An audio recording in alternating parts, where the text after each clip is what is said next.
Hello, everyone. This is NWE War Reports with the 23rd March 2023 frontline update for the Russo-Ukrainian War. We have a lot of activity in two places on the front lines, both of which we actually have reports of Ukrainian counterattacks, some ground gained back, but also we have reports of Russian advances at the same time. So first we're going to zoom in and talk about the area of Avdiivka, and then we're going to move on to Bakhmut and the other parts of the front line. So the first report here about first we'll cover the Russian advance. It appears that Russia has finally captured the entirety of Novobakhmutivka, of which previously I was very unsure of where the lines were right here. I know they had some part of the town, but not all of it, so I just kind of had a straight line pointed through it.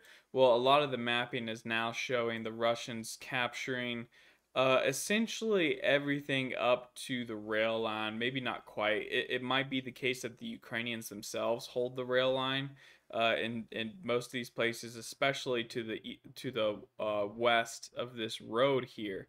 But at least around Novobakhmutivka and kind of around Krasnogorovka, they have advanced. So you can see the new Russian position is somewhat like this in this area right here. So there's a definite idea here that the Russians are probably going to move up and secure this northern flank. The main reason for that is this town here of Ochcherny. As you can see in the green circle, that is the primary dispatch location for Ukrainian reserves and reinforcements arriving to the area to help. They want to put as much pressure on that location as possible. This is pretty much the Chasiv Yar, as Chasiv Yar is to Bakhmut, Ochcherny is to Avdiivka.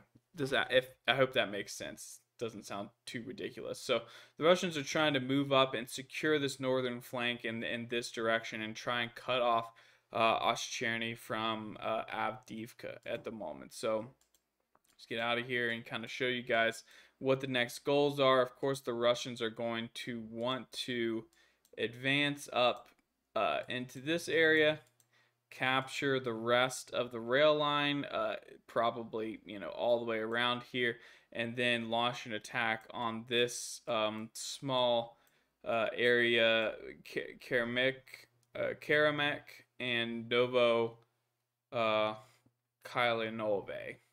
I guess. I'm sorry. You guys know. No, I can't pronounce this stuff. Um, it's a big issue for me. All right, so in the area of Stepove, this is where we have reports of the Ukrainian counterattack. Apparently, the Russians had pushed up pretty far on Berdichi, capturing a hilltop, like basically in this area. But then the Ukrainians managed to counterattack and push them back, basically recapturing all of Stepove. So essentially, a Ukrainian area of control now. Probably, in terms of what they recaptured, probably like this. So, there had been an expansion of the Russian position, and now, a Ukrainian counterattack to reclaim this area. Now, I'm not exactly sure how much of this the Russians had control over, but they were starting to fan out. So, the Ukraine managed to blunt the spear here and save Bierditchy for some time. Which this town is important because Orlivka is one of the central distribution hubs for those reinforcements that show up to Oshcherny. So the reinforcements show up here, then they kind of follow the roads and get to Orlivka, and then from there they're distributed around the different parts of the front. So the target for this pincer here is Orlivka. First, of course, they want to reach into these two small towns right here. But at least for the time being, Ukraine devoted some resources and blunted that assault. And I'm not saying that's permanent. I'm not saying Ukraine has completely repaired the situation. If Ukraine wanted to save Avdiivka at this point, you're probably looking at a serious attempt to recapture Krasnohorovka. would do the trick and buy a couple more months for Avdiivka, but we'll see what goes on there. Moving to the north to talk about Bakhmut, we have reports of both Ukrainian attacks and Russian attacks in the area. I've marked this zone here to the south of Ivaniivsky as gray now because I'm very unsure about who occupies it. The other day we had reports that Ukraine had managed to capture this forested area here, but then there was reports of another Russian counterattack. Which might have pushed back into there, and we have reports of Ukraine actively assaulting Russian lines right now. So I have this all as the gray zone because we're really unsure about who occupies it. Yesterday we talked about Russians capturing these high rises here, getting close to the school number 2. This is one of the last lines of defense that is going to hold this Bakhmut pocket open and prevent it from collapsing. So it's very important for the Ukrainians to strengthen their positions there. And we have reports of the Ukrainian counterattack gaining back some ground, probably just a field, a couple tree lines. And this area, Bogdanovka, and this is not exact right here, but I'm going to go ahead and mark an area that I suspect probably was affected. This zone right here, this looks to be a little big. Just to give you guys an idea of who is reporting on this, like looking at the this is the ISW map, which is very much a pro-Ukrainian source, and zooming in, this is everything they have marked here. It's just this tiny bit of ground. There's a couple other channels that have, like an entire field marked. I'm marking this whole area because I'm not sure which field, the Ukrainians managed to advance in. So, I guess we could probably retract it some. There. So somewhere in this area, the Ukrainians managed to counterattack and make an advance. There is some footage out on Twitter, it's a very interesting footage actually, of Ukrainian attack. Okay, we've got it muted here. This is allegedly on the front line near Bakhmut. It's looks like a whole company of M113, or the Dutch version of the M113 armored personnel carrier. This one has a machine gun turret on the top, is really like the primary difference. But they're conducting some kind of funky assault here. It's kind of interesting because, like, you zoom in forward, I'm going to let you guys see. You have advancing, and then some of them moving backwards at the same time, and they do this through the whole video, almost like kind of like they're bees flying around, or flies like flying around a carcass or something. They're just like moving back and forth, firing off their machine gun. Best I can figure is that it's more difficult to hit a moving target, and they're doing this because maybe the potential of artillery, or whether they get direct fire from tanks or missiles coming from one of the flanks. If they're constantly moving, there's a higher chance of survivability. Through this entire video, which is 2 minutes long, or there's a 4-minute version of it on Telegram that's just an extension of this. There's no artillery that gets dropped on it, and from what I can see, outside of whatever that is smoking in the back, none of these IFVs get destroyed or targeted. So, whether they actually achieved something there or not, I'm really unsure. But that's the story about this area right here. So, looking real quick at where all of the combat is on the front line, just to show you guys where the Ukrainian reports are. Oh my gosh. It's great that the ads load first, like you don't have, the internet sucks, but at least the ads come through, right? There's actually an interesting development here around Makivka in terms of where the lines are. So, like, real quick, let's zoom in here. There was a video out that I couldn't find again before before I started making this, so I apologize. I tend to do that a lot. But this video showed a Russian tank actually entering into Makivka and getting destroyed by a javelin or getting hit by a javelin. It's kind of a fascinating video, but in my mind places Russian lines a lot closer to Makivka than we have marked here, which would suggest at least I would say probably an advanced Russian position like this, if not, covering this entire front here. So I'm going to leave it like this, and we will see, moving forward, if we can get some better mapping on this area. It looked like, at least the live UA map has the lines pushed up further. I don't really trust this map, but, possibly a big Russian advance in that area there. Of course, Ukraine reports offensive actions in that location as well.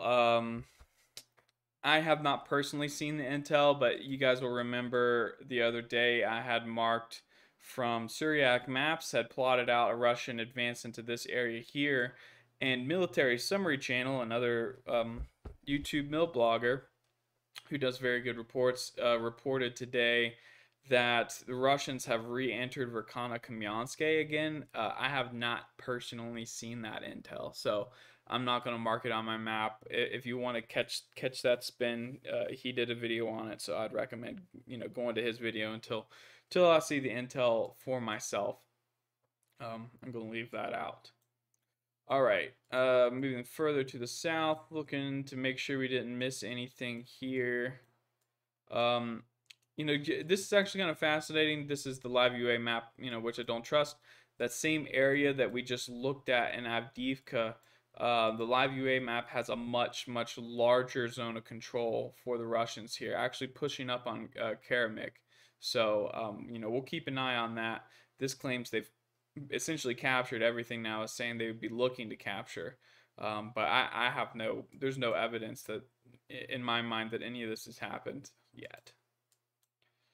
I adjusted the lines here off camera. Some apologize about that, but it looks like I was a little bit behind. The Ukrainians hold a lot more of the southern arm of Pervomaisk than I had mapped out, and the Russians have, a bit of a salient on the northern one, so I fixed that on the map.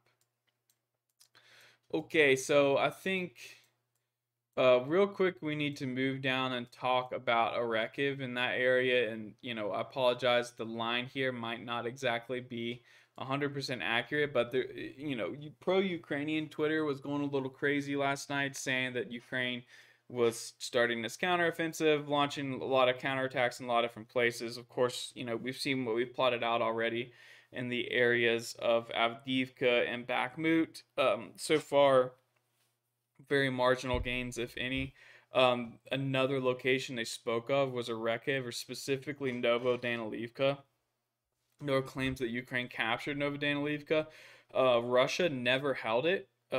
Allegedly, it was in the gray zone, and Ukraine moved into the town, which is surprising to me because Russia, I had thought it had attempted to move into the town, but was forced out. And in my mind, that told me that Ukraine actually had troops in Novodanilivka, but apparently they have captured this town now,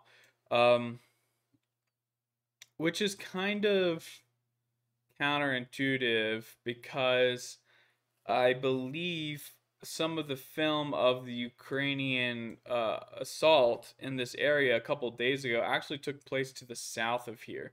So, this might be just a huge nothing burger.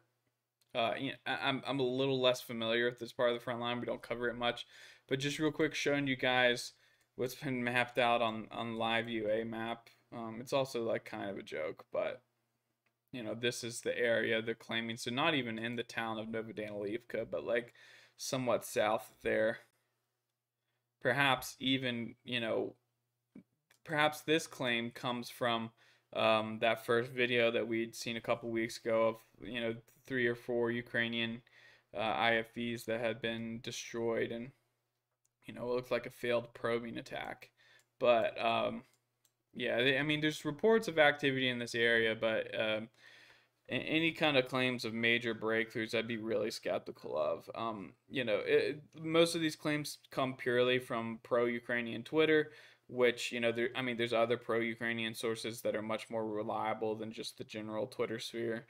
And on top of that, when Ukraine does make breakthroughs and captures ground, the Russian pro-Russian sources typically report on it. They try to put a positive spin on it, but they do admit to like losses, uh, much better than expected. So, all right. So the last thing, real quick to cover, there was a Rybar report.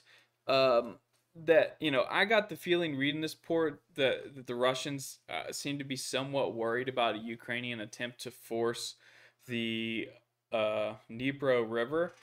They said the Ukrainians have about 15,000 troops staged on the other side. They've been practicing beach landings. They've been active in terms of like small squads, sabotage squads, like trying to get across the river and stuff. And in the most recent aid package from the U.S., a number of river boats are being sent to Ukraine. So the Russians are kind of fearing some kind of attempt to cross the river. I'm not sure 15,000 troops is enough. I do know that in terms of how many troops Russia has guarding this front, it's not 15,000. It's probably a lot less. They have a coastal defense brigade defending the area, which obviously makes sense. And I believe there's one motorized brigade which is defending the area, but they're defending the entirety from Kahovka down to the Kinburn Spit. So, I mean, they have a very large area under their control and they can't respond to everything at once. So, perhaps a concern there, but, I do not think a river crossing is such a great, especially across the Dnipro, such a great idea for either side. It's a huge river, like it's not going to be easy. All right, guys, that's it for me today. Don't forget to like and subscribe, and I'll see you next time.